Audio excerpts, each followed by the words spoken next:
Bueno, continuamos con el Evangelio de Marcos y nos encontramos con esta otra acción de Jesús, ¿sí?, que está en clave con la anterior, que es cómo vivir la fe, cómo seguir adelante en el día a día. Ya no son instrucciones para la vida, sino que es acciones directas, gestos y concretos. De este texto probablemente se haya inspirado el Papa Francisco para pedirle a la Iglesia la evangelización y fijarse ir por las periferias. ¿Por qué decimos esto? Recuerdan, Jesús en su, se puede decir, comienzo de la predicación y mostrar en dónde Dios pone su ojo, su preferencia, va a la periferia. La Decápolis eran las 10 ciudades más importantes del mundo pagano. No entra la Decápolis, sino a Tiro y Sidón, que son las ciudades que son periféricas, ¿sí? ¿Y por qué va a esos lugares? Obviamente que son los lugares más alejados de Dios. Ciudades más importantes, y es lógico porque inclusive las ciudades capitales no son muy religiosas, que digamos, en ninguna época del mundo, ni lugar del mundo, ¿sí? ¿Por qué? Probablemente sea porque tienen la experiencia de tener cubiertos todas sus necesidades y piensa que tener cubiertos todas sus necesidades han sido logros personales. Y lo que hace, la otra cosa que hace la ciudad grande es que te da anonimato. Nadie te conoce y es lo que le sucede. ¿Vieron? Uno que conoce personas que en el interior, en su pueblito natal, en su casa, se comporta de una manera, y sucede esto, que cuando va a la gran ciudad se pierde, se siente anónimo y no hay ninguna mirada ni contención que le haga ver, no voy a hacer esto porque acá me conocen todos, ¿sí?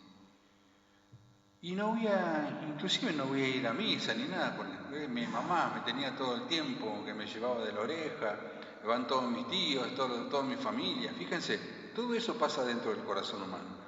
No solamente desde hoy, sino desde siempre, ¿sí? ¿Dónde va Jesús? En donde el hombre está más alejado de Dios, primero. Y segundo, no va a la ciudad capital, donde tiene todo cubierto las necesidades, sino justamente, y acá pone el ojo, en los que son más necesitados. Tiro y Sidón eran los barrios periféricos, era como el conurbano, así, ¿sí?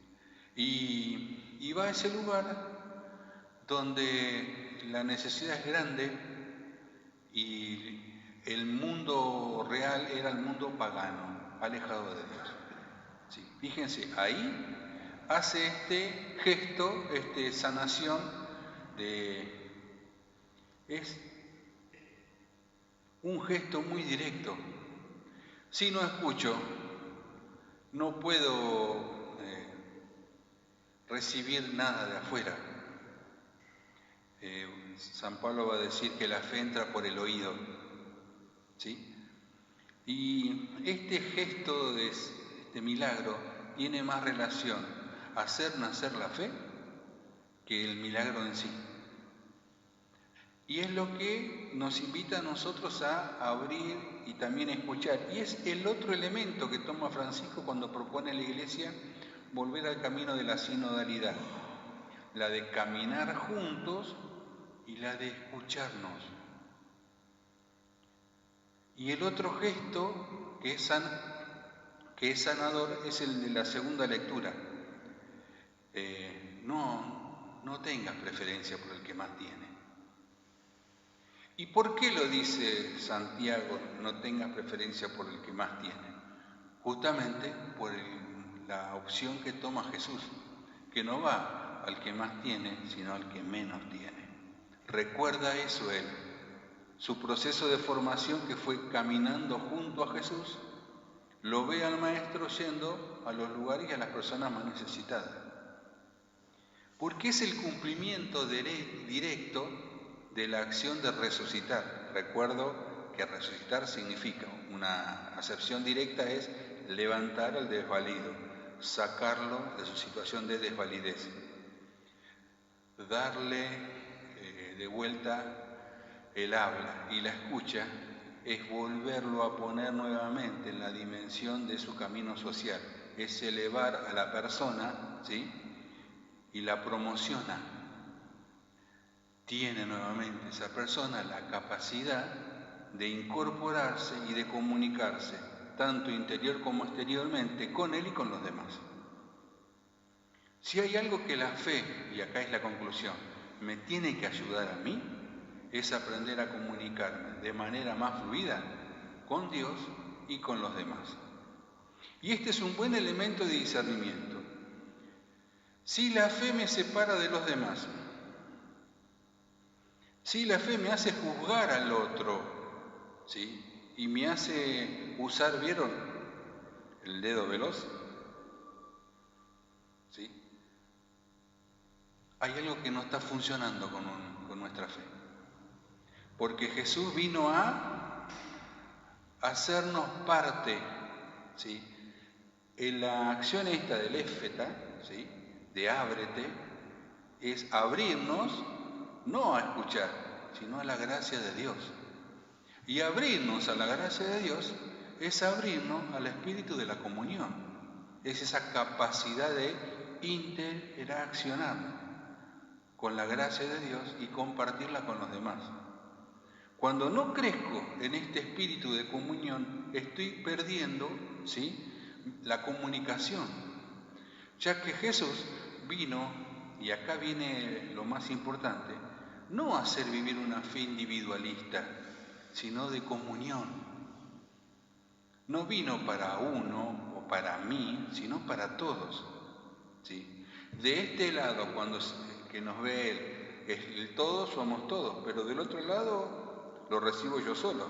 La experiencia es abrir el horizonte y no caer en ese individualismo, que es como si fuera un consumismo de la fe. Voy a la góndola de la fe y agarro un poquito de tranquilidad, un poco de prosperidad, así. Voy como al supermercado, ¿vieron? Tomo una parte de acá. Sigue desglosando el domingo pasado, la del cumplimiento. Cumplo y miento. Hago cosas para que se queden tranquilos, para que se queden bien. Yo quedarme tranquilo, ¿sí? Se podría decir una expresión nuestra, me tiro un poco de agua bendita y me quedo feliz, me quedo tranquilo, ¿sí? La fe es esa acción movilizadora, ¿sí?, que me invita a mí a profundizar el esquema de la comunión, ya sea en la oración, ya sea en la acción litúrgica, ya sea en la vida cotidiana, o sea, en la expresión misma de la fe. ¿Por qué rezamos? Para mejorar nuestra comunicación con Dios y con los demás. No para alejarme, no para separarme, no para decir huyo de los problemas, no, todo lo contrario. ¿Por qué paramos y ponemos nuestra vida en las manos de Él? Para que lo bendiga, que lo multiplique, que nos ayude a caer una idea para ver la respuesta, ¿sí?, para ver la realidad, no para alejarnos de la realidad. Si mi camino de la fe me aleja de la realidad, mi camino de la fe no está, como dijimos el domingo anterior, ¿sí?, es hipócrita. ¿Qué quiere decir? Erra en el discernimiento, ¿sí? Está mirando para otro lado, o mirando lo que no tiene que mirar, o mirar algo que me distrae. Una distracción también es lo mismo, ¿eh? Miro para otro lado, miro para donde no tengo que mirar, o hago como que miro, ¿sí? La famosa expresión italiana, feci contenti, me entra por acá y me sale por acá, ¿sí? Por eso, en el texto de Marcos, que es bien concreto, nos da un elemento de discernimiento para poner en marcha y práctica la fe. A nosotros nos hicieron ese soplido en el oído el día que nos bautizaron, cuando nos regalaron la fe.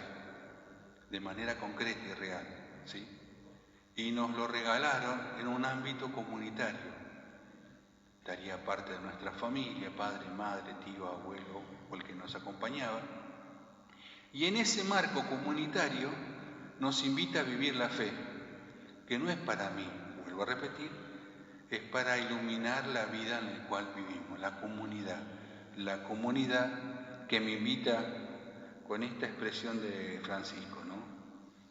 Hacer llegar la familia de Dios y hacerle vivir la experiencia, ese que es abandonado, que forma parte de la familia, ¿sí? Lo acerca, no lo haga sentar, como dice acá el texto de Santiago, en el lugar de honor al que más tiene. Tal vez sea tu amigo del alma, bueno, está bien, pero que tu intención sea sincera, no porque es importante, no porque es poderoso y dejo de pie o en el fondo o olvidado al que necesita comer, porque lo importante, la idea de Jesús es esta: el que necesita comer es el que tiene hambre. Es bien práctico y bien concreto. El que tiene, no es el primer necesitado, ¿sí? ¿Por qué? Y acá está la imagen del de honor. ¿A quién se le sirve primero? Al agasajado. ¿A quién se le da la mejor parte? Al agasajado, al que se sienta en el medio. Este es el pensamiento de Jesús.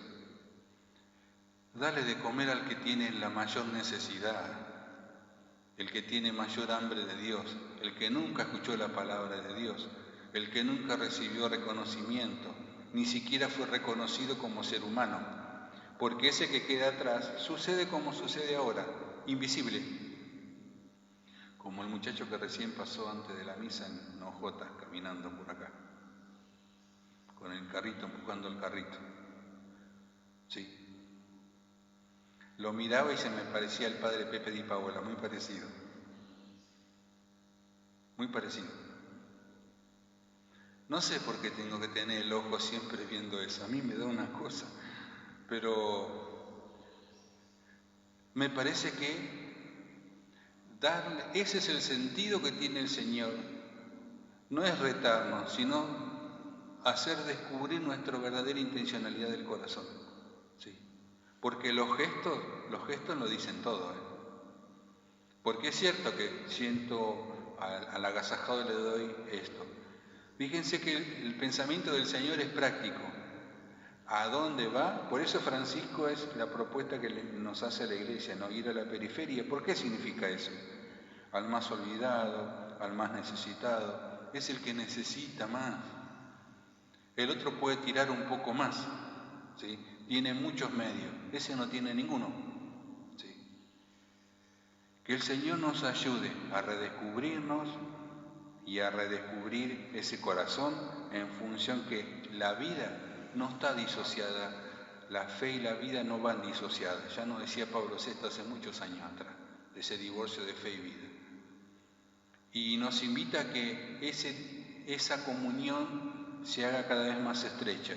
Y se hace más estrecha a través de un pequeño gesto, de una pequeña acción, ¿sí? De un abrir el corazón. Es, sin lugar a duda, les vuelvo a recomendar que lean el Salmo, así como hice el domingo pasado. Lean el Salmo de hoy también, es el 145, del 7 al 10. Es el corazón de este Evangelio, porque ¿recuerdan la lectura del año jubilar? Vino a cubrir las necesidades. Lo leo rápido. El Señor mantiene su fidelidad para siempre, hace justicia a los oprimidos, da pan a los hambrientos, libera a los cautivos, abre los ojos a los ciegos, endereza a los que están encorvados, ama a los justos, protege a los extranjeros, sustenta al huérfano y a la viuda, entorpece el camino de los malvados, reina eternamente. Léanlo de vuelta despacito, ¿sí? Por fin viene alguien por nosotros, los más olvidados, los necesitados, los que estamos detrás, los que somos últimos cómodos siempre, los que en la elección siempre quedamos atrás, ¿sí? en la fila de la escuela, lo último. Los que son nombrados en los actos, directivo, el intendente, el presidente, a lo último, los alumnos. Los actos escolares se hacen para los alumnos, pero los privilegiados están atrás. Nosotros cuando éramos chicos hacíamos así, como siempre, últimos cómodos. Siempre al final. Y sigue siendo siempre al final. La educación está al final. No está primero. Como muchas otras cosas. Que el Señor nos ayude a redescubrir y a veces, como les contaba la vez pasada, los mandamientos no son la finalidad, son un medio para alcanzar el fin. Y el fin es ámense los unos a los otros como los he amado. Y en el día de hoy nos dice cómo es ámense los unos a los otros como los he amado.